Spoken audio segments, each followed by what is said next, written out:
Avez-vous déjà ouvert votre boîte de réception, fait défiler une douzaine d'emails, checking in ou just touch base et ressenti absolument rien? Pas de colère, pas d'excitation, juste un profond sentiment d'ennui qui vous écrase l'âme. Si votre marketing ressemble à une serviette en papier mouillé, vous êtes peut-être hanté par un fantôme de 1924. Il s'appelle Caspar Milquetoast. Bien que le terme soit souvent mal orthographié comme milk toast, son origine est bien plus intéressante qu'un petit déjeuner détrempé. Comprendre qui était Caspar et pourquoi il sabote actuellement vos emails générés par l'IA est la première étape vers la récupération de la voix de votre marque. Nous allons nous pencher sur l'histoire de cette âme timide, sur les raisons pour lesquelles l'IA adopte naturellement sa personnalité et sur la manière de faire en sorte que votre marketing ne passe pas à l'arrière-plan. La légende de Caspar Milquetoast, l'homme qui s'excusait auprès des murs. En 1924, un dessinateur nommé H.T. Webster a présenté au monde un personnage de bande dessinée, The Timid Soul, l'âme timide, Caspar Milquetoast. Caspar était l'homme doux par excellence. C'était le genre de personne qui s'excusait auprès d'un lampadaire pour avoir marché dedans. Il vivait dans la crainte constante d'offenser quelqu'un, d'enfreindre une règle mineure ou d'attirer l'attention sur sa propre présence. Dans une célèbre bande dessinée, on voit Caspar attendre pendant des heures devant un panneau « Stop » parce que le panneau n'a pas changé en « Go ». Il est resté vide.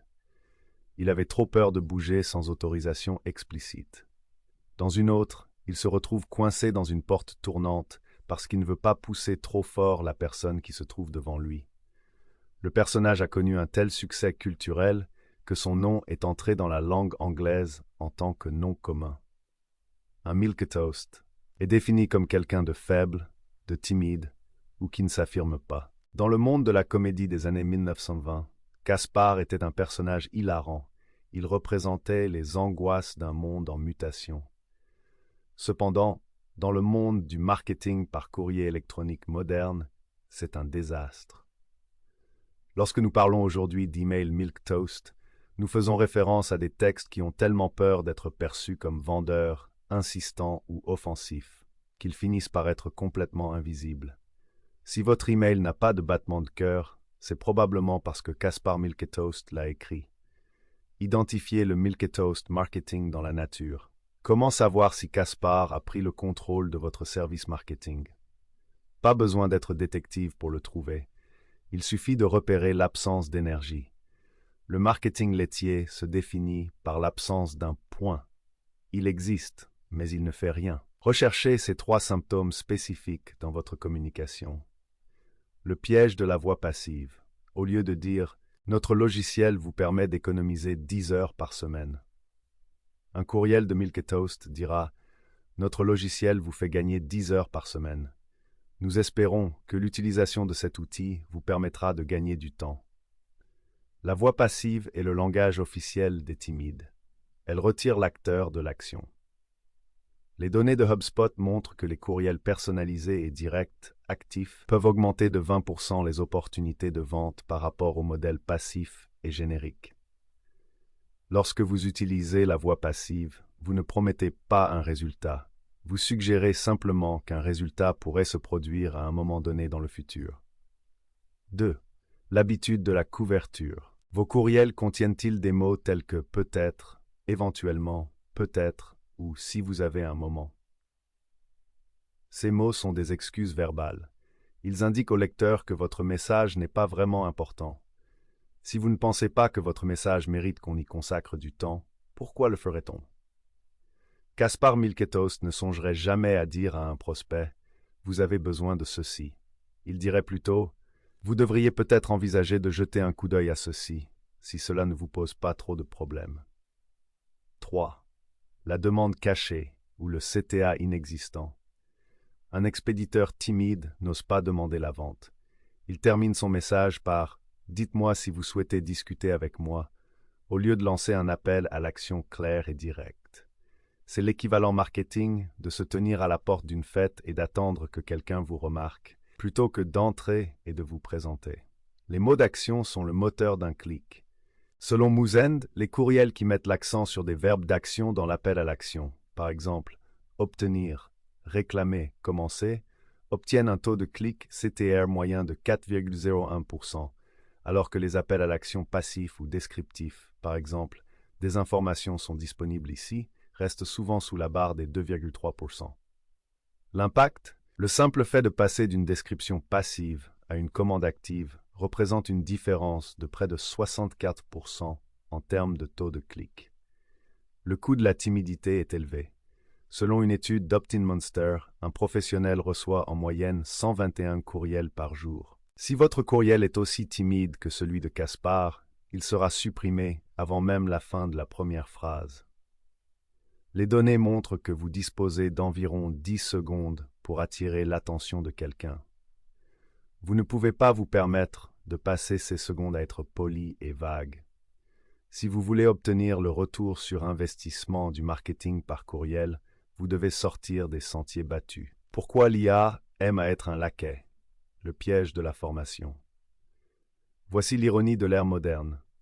Beaucoup d'entre nous utilisent des modèles d'IA à la pointe de la technologie, avec des trillions de paramètres pour écrire notre marketing. Et pourtant, l'IA continue de nous donner du Caspar Milquetoast. Pourquoi une machine capable de résoudre des problèmes mathématiques complexes a-t-elle du mal à rédiger un email percutant? Les modèles d'IA, de par leur conception, sont conçus pour être utiles, inoffensifs et honnêtes. Cela est bénéfique pour la sécurité, mais préjudiciable à la créativité. Par défaut, l'IA vise un ton moyen. Elle est programmée pour éviter d'offenser et pour être aussi agréable que possible. En fait, l'IA est timide dans ses opinions. En outre, l'IA s'appuie sur un vaste ensemble de données issues d'écrits commerciaux existants. Malheureusement, la majorité des écrits commerciaux de ces 20 dernières années ont été du pain au lait. L'IA analyse des millions d'emails commençant par « J'espère que cet email vous conviendra » et conclut que c'est la bonne façon de saluer quelqu'un. Elle se fait l'écho de la fadeur dont elle a été nourrie. Si vous demandez à une IA de rédiger un courriel de vente, elle vous donnera probablement les courriels fades et inoffensifs d'hier et évitera tout ce qui peut être interprété comme trop persuasif ou manipulateur. Elle utilisera des clichés tels que « dans le monde rapide d'aujourd'hui »,« tirer parti des synergies » ou tout autre mot à la mode dans le domaine du B2B. Pour obtenir un résultat qui convertisse réellement, vous devez laisser Caspar à la porte explicitement. La psychologie de la boîte de réception. Pourquoi la gentillesse ne vous réussit pas?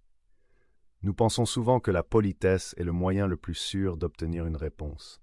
Nous ne voulons pas déranger les gens. Mais dans le monde de l'email marketing, la politesse est souvent synonyme d'ennui. Pensez à votre propre comportement.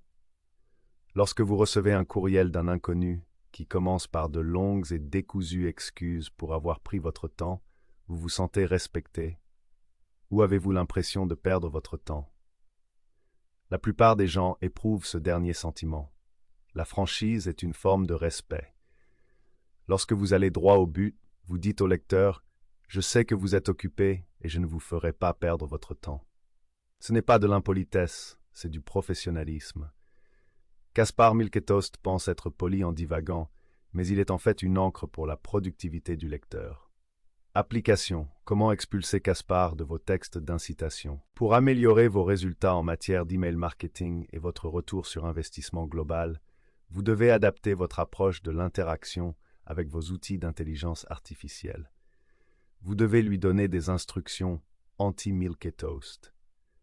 Vous ne pouvez pas vous contenter de demander un email.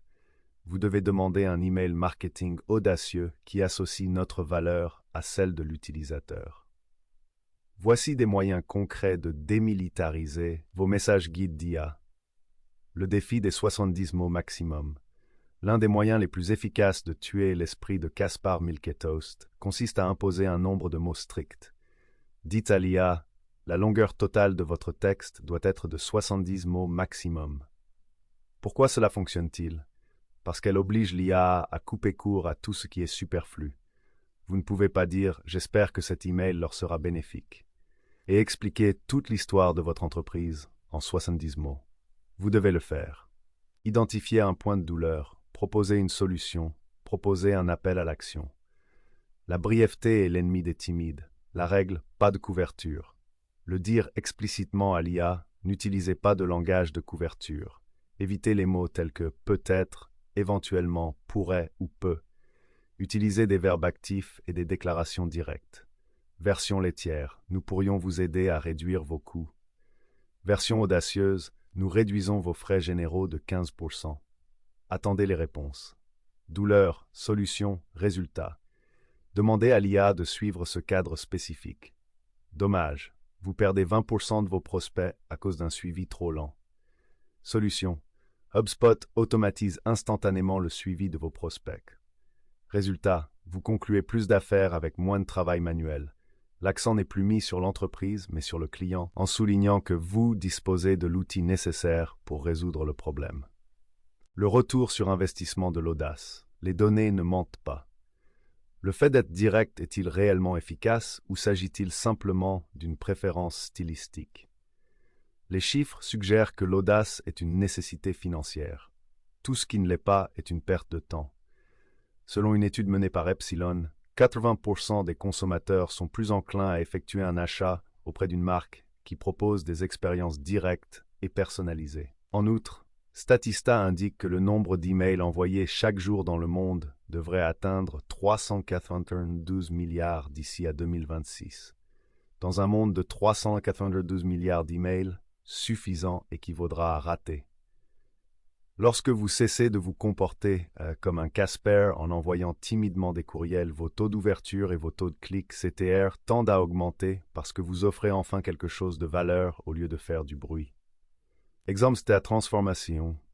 Examinons un avant-après pour voir comment la suppression du facteur Milk et Toast modifie l'énergie d'un message. Avant, l'approche Caspar. Chère Sarah, j'espère que vous passez un excellent mardi. Je m'appelle John et je travaille pour une entreprise qui développe des logiciels CRM. Je me demandais si vous auriez quelques minutes à me consacrer plus tard dans la semaine pour discuter au téléphone. Nous proposons des fonctionnalités intéressantes qui pourraient, selon moi, être utiles à votre équipe. Faites-moi savoir si cela vous convient. Pourquoi cela ne fonctionne pas? Ce message de 62 mots ne dit rien. Il est poli, mais vide de sens. Il demande du temps à Sarah sans rien offrir en retour. Après l'approche anti-Milk et Toast. Sarah, la plupart des équipes perdent 30% de leurs données prospects car leur CRM est trop complexe à utiliser. HubSpot résout ce problème en automatisant la saisie de données, ce qui fait gagner 5 heures par semaine à vos commerciaux. J'ai joint une étude de cas montrant comment nous avons aidé concurrents. Auriez-vous 10 minutes ce jeudi pour voir comment nous pouvons obtenir les mêmes résultats pour vous? Pourquoi ça marche? C'est plus court. Cela identifie un problème spécifique, perte de données, propose une solution, automatisation, et donne un résultat, 5 heures gagnées. C'est direct et professionnel. Créer une stratégie de marketing anti-mist en anglais. L'éviction de Caspar ne doit pas s'arrêter à vos emails. Cet état d'esprit doit imprégner l'ensemble de votre stratégie marketing. 1. Des lignes d'objets à fort impact. Considérez ceci. 47% des gens ouvrent un courriel en se basant uniquement sur la ligne d'objet. Si votre ligne d'objet est mise à jour mensuelle ou introduction, Caspar l'a écrite. Une ligne d'objet audacieuse pose une question ou promet un résultat. L'objet ne plus perdre de prospects sera toujours plus performant que l'objet prendre des nouvelles. 2. Se concentrer sur la facilité de lecture. L'un des secrets d'un texte qui déchire est la simplicité. Le marketing performant est facile à lire. Vous devriez viser un score de facilité de lecture de flèche de 70 ou plus. Cela signifie que vous devez utiliser des phrases plus courtes et des mots simples et percutants. Il n'est pas nécessaire de parler de prouesse en matière de marketing, alors qu'il vaut mieux parler de compétences en matière de marketing. Il n'est pas nécessaire de parler de l'éthique de l'entreprise, alors qu'il suffit de parler de ses valeurs. 3. Utilisez la preuve sociale plutôt que des adjectifs. Caspar Milk et Toast adore les adjectifs tels que innovant, de classe mondiale et à la pointe de l'industrie. Il s'agit là de mots ronflants. Au lieu de dire à quelqu'un que vous êtes de classe mondiale, montrez-lui une statistique. Nous avons aidé 500 entreprises à augmenter leur chiffre d'affaires de 20%. est beaucoup plus percutant que de dire « Nous avons aidé 500 entreprises à augmenter leur chiffre d'affaires de 20%. » Nous sommes l'un des principaux fournisseurs de solutions en matière de revenus. Se démarquer ou s'effacer. Caspar Milquetoast était un excellent personnage pour une bande dessinée des années 1920, mais il n'a pas sa place dans votre stratégie marketing de 2026. Pour réussir dans le marketing par email aujourd'hui, vous devez être direct, fondé sur des données et engageant. Le paysage numérique est trop encombré pour un silence poli. Vous devez être prêt à défendre quelque chose. Vous devez être prêt à dire à un prospect exactement comment vous pouvez résoudre son problème. Vous devez être prêt à couper les ponts et à aller droit au but. Cessez d'envoyer des courriels qui s'excusent d'exister. Commencez à envoyer des messages qui apportent une valeur claire et tangible. Vos lecteurs vous en remercieront et votre retour sur investissement reflètera ce changement. À l'adresse Aspiration Marketing, notre spécialité est d'aider les marques à trouver leur voix authentique. Nous ne nous contentons pas d'envoyer des courriels. Nous élaborons des stratégies axées sur des résultats mesurables et une communication à fort impact. Nous vous aidons à dépasser les défauts timides de l'IA et à créer des textes qui donnent des résultats. Si vous en avez assez que votre marketing soit ignoré, il est temps d'arrêter de compter sur Caspar et de commencer à diriger votre industrie. L'ère de l'email à base de lait est révolue. Êtes-vous prêt à écrire ce qui va suivre?